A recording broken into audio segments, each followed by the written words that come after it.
पदार्थविद Julius Robert Oppenheimer का यह प्रसिद्ध उद्धरण वास्तव में भगवद गीता के 11वें अध्याय के 32वें श्लोक से है। मैं अब काल हो गया हूँ जो 3 जगतों का विनाशकारी है। कहा जाता रहता है कि ओपेनहाइमर भगवद गीता से अत्यधिक प्रभावित थे। ऐसा एक पुस्तक जो वैज्ञानिकों के पास भी रहस्य है। आप जितनी बार पढ़ेंगे उतनी बार ही आश्चर्यचकित होंगे। अर्जुन तब भी कुरुक्षेत्र की भूमि पर भगवद गीता सुन रहे हैं। महाभारत का युद्ध 1000 वर्ष पहले द्वापर युग के अंत में समाप्त हुआ था। लेकिन आपको यदि प्रश्न किया जाए कि महाभारत का युद्ध अभी भी चल रहा है, तो 1957 में जब पदार्थ विज्ञानी ह्यू एवरेट ने पहली बार वैकल्पिक वास्तविकता और एकाधिक महाविश्व के बारे में बात की थी, उसके बाद से विज्ञान की जगत में मल्टीवर्स के सिद्धांत पढ़ने लगे। लेकिन भगवद गीता के कुछ अध्यायों में इससे पहले भी चर्चा की गई है। यह समग्र विश्व, इसमें निवास करने वाले समस्त महाविश्व मेरे अस्तित्व का एक छोटा अंश है। भगवद गीता के 10वें अध्याय में कहा श्लोक से यह समझा जा सकता है कि हमारे महाविश्व के अलावा कई महाविश्व हैं जो श्री कृष्ण के अंश हैं। भगवद गीता के 11वें अध्याय में श्री कृष्ण ने अर्जुन को बताया था कि समग्र महाविश्व उनका बनाया हुआ है। अर्जुन ने प्रार्थना की तो श्री कृष्ण ने उन्हें अपना सर्वजनीन रूप दिखाया। उसके कई सिर, कई अस्त्र और हाथों में विभिन्न अस्त्र थे। उसका सर्वजनीन रूप कई रंगों और आकारों से निर्मित था और अर्जुन हर दिशा में इसे देखने लगे और उन्होंने श्री कृष्ण के शरीर में हमारे ब्रह्मांड जैसे कई ब्रह्मांड देखने लगे। और तब अर्जुन समझ गए कि श्री कृष्ण जिसे वे अपना मित्र मानते हैं वही वास्तव में समग्र विश्व ब्रह्मांड का सृष्टिकर्ता है। लेकिन समस्त ब्रह्मांड यदि श्री कृष्ण के बनाए हैं तो वे विभिन्न समयों में क्यों चलते हैं और ये समस्त समय चक्र एक दूसरे से पृथक हैं। वेद के अनुसार ब्रह्मा को विश्व जगत के सृष्टिकर्ता के रूप में माना जाता है, लेकिन ब्रह्म संहिता के अनुसार ब्रह्मा के ऊपर एक सर्वोच्च शक्ति है जो श्री कृष्ण है, जो चूड़ामणि सृष्टिकर्ता के रूप में माने जाते हैं। 1930 में 4 वर्षीय लड़की शांति देवी ने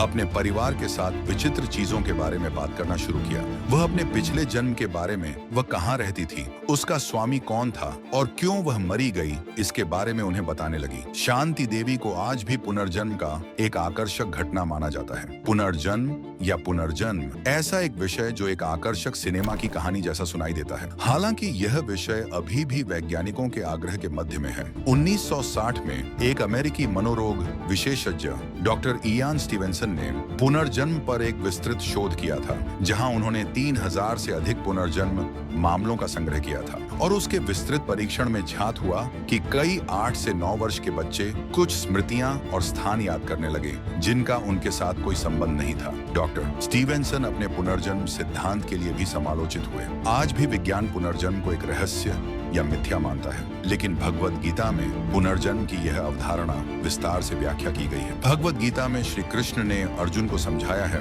कि हमारा शरीर नष्ट हो सकता है लेकिन हमारी आत्मा अमर रहती है। गीता के 8वें अध्याय के 6th श्लोक के अनुसार एक व्यक्ति जो विषयों को याद रखता है, जब वह मरता है वह उसकी आत्मा का अंश हो जाता है और वह दूसरे शरीर में जाने के बाद भी उन बातों को याद रख सकता है। इन्हें लोकप्रिय रूप से अतीत जीवन की स्मृतियां कहा जाता है, जिनका उद्गम अभी भी विवाद और तर्क का विषय है। भगवद गीता कहती है मृत्यु और पुनर्जन्म ये ऐसे अनंत चक्र हैं जिनके माध्यम से आत्मा बार बार जाती है। लेकिन विज्ञान क्या आत्मा में विश्वास करता है? डॉक्टर वाइल्डर पेनफील्ड ने अपनी पुस्तक में उल्लेख किया है मन के रहस्य, एक परीक्षा जिसके माध्यम से उन्होंने आत्मा के अस्तित्व को सिद्ध करने का प्रयास किया था। हमारे मस्तिष्क के विभिन्न अंचल हैं जो विभिन्न गतिविधियों और कर्मों के लिए जिम्मेदार हैं। पेनफील्ड के परीक्षण में उन्होंने मस्तिष्क के कुछ भागों को कृत्रिम रूप से सक्रिय किया था और उसके प्रजादों को हाथों में कुछ आंदोलन कराए। उन्होंने प्रश्न उठाया, मस्तिष्क यदि कृत्रिम रूप से ये आंदोलन करता है तो स्वाभाविक जीवन में मस्तिष्क को संकेत कौन देता है? उन्होंने उपसंहार में पहुंचे कि मस्तिष्क यदि एक कंप्यूटर है तो यह किसी द्वारा प्रोग्राम किया गया है और वह हमारी आत्मा।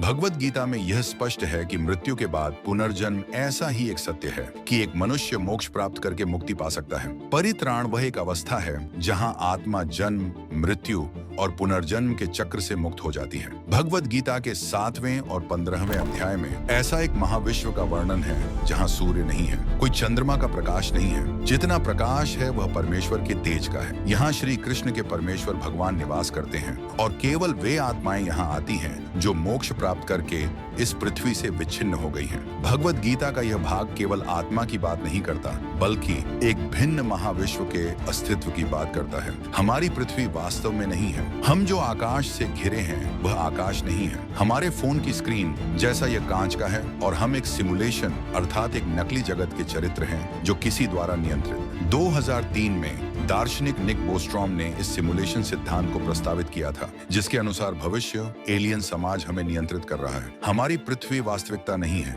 एक माया। लेकिन आश्चर्य का विषय, इस भ्रम की बात हमारे वेदों में कई शताब्दियां पहले उल्लेखित है, जहां इसे माया कहा गया है, एक छल, ऐसा कुछ जो वास्तव में नहीं है, एक सिमुलेशन गेम जैसा। हम अपनी इच्छा अनुसार अपने विश्व को डिजाइन कर सकते हैं और हम इसे मिटा भी सकते हैं। इसी प्रकार भगवद गीता के 9वें अध्याय के अनुसार श्री कृष्ण ने इस जड़ जगत और इसमें रहने वाले समस्त जीवों की सृष्टि की है, और वे इस जगत को भी विनाश कर सकते हैं। इसलिए सिमुलेशन सिद्धांत जो वैज्ञानिक समझने का प्रयास कर रहे हैं, भगवद गीता में श्री कृष्ण ने पहले ही व्याख्या कर दी है। केवल अंतर ये है, जहां कुछ लोग सोचते हैं कि एलियंस हमें नियंत्रित कर रहे हैं, भगवद गीता कहती है कि हम एक महाविश्व के अंश हैं जो ईश्वर या परम ईश्वर के नियंत्रण में है, जो श्री कृष्ण का रूप है। भगवद गीता में ध्यान और योग का महत्व बार बार कहा गया है, लेकिन क्या आप जानते हैं कि ध्यान की शक्ति पृथ्वी पर हो रही अपराधों को भी रोक सकती है? 1993 वॉशिंगटन डीसी अमेरिकी यूनाइटेड स्टेट्स का एक छोटा शहर अपराध और मंदता से भुग रहा था, जहां एक तरफ शहर की पुलिस अपराध कम करने का प्रयास कर रही है, दूसरी तरफ कुछ वैज्ञानिक यहां एक परीक्षा करने का निर्णय लेते हैं, ट्रांसेंडेंटल मेडिटेशन और TM सिद्धि प्रोग्राम। इस परीक्षा में उस छोटे शहर के 4000 लोग भाग लिए और उन्हें 6 सप्ताह के लिए ध्यान कराया गया। परिणाम हतबक था। 6 सप्ताह के मध्य में उस स्थान के अपराध की दर 23% कम हो गई। भगवद गीता भी हमें यह शिक्षा देती है। भगवद गीता के 6ठ अध्याय में श्री कृष्ण ने कहा है कि जब आप ध्यान करेंगे तो आप अपने समस्त खराब भावों जैसे दुख, क्रोध, अहंकार को जीत सकेंगे और अपने सच्चे स्वरूप को जान सकेंगे। ध्यान की शक्ति का महत्व जो 20वीं शताब्दी में वैज्ञानिकों ने सिखाया, हजारों वर्ष पहले हमारे धर्म ग्रंथों ने कहा था। हमारे धर्म ग्रंथों में कई रहस्य छिपे हैं, और जब आप उनके बारे में जानेंगे तो आपको लगेगा इतना ज्ञान जो अभी भी अनाविष्कृत है। आप भी यदि जानते हैं ऐसा तथ्य संबंधित भगवद गीता से, तो कमेंट में हमें बताएं। वीडियो अच्छा लगा तो लाइक और शेयर करें, और ऐसी अदेखी, ना सुनी ना कहीं कहानियों के लिए मनोभवों को सब्सक्राइब करें। अगले वीडियो में मिलेंगे।